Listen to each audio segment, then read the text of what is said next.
Pán Tretina, ja sa vás chcem spýtať, je tu podozrenie, že túto zákazku získala Zamedia kvôli vášmu priateľstvu s pánom Slotom. Môžete sa k tomu vyjadriť? Nie, bez komentára. Som ešte pre pána Slotu.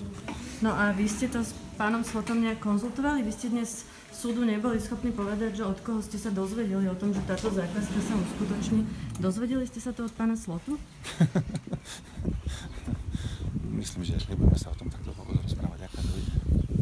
A prečo? Je to najvážnejšia korupčná kauza, ktorá je teraz pred súdom. Sú tam dvaja bývalí ministri. Vy ste na súde povedali, že je to politická objednávka. Kde vy vidíte tú politickú objednávku? Lebo verejnosť ju skôr vidí v tom... Napríklad v tom časom horizonte, než došlo k tomuto súdu, keby to bolo naozaj tak ten súd už by tam dávno bol, nie? Ako to myslíte?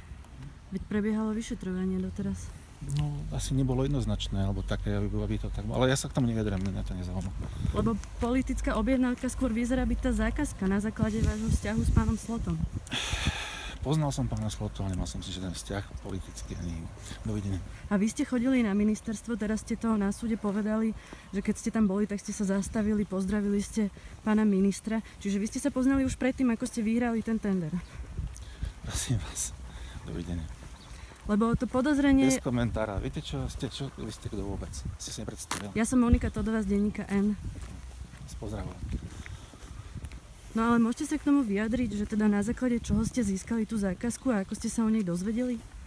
Dovidenia.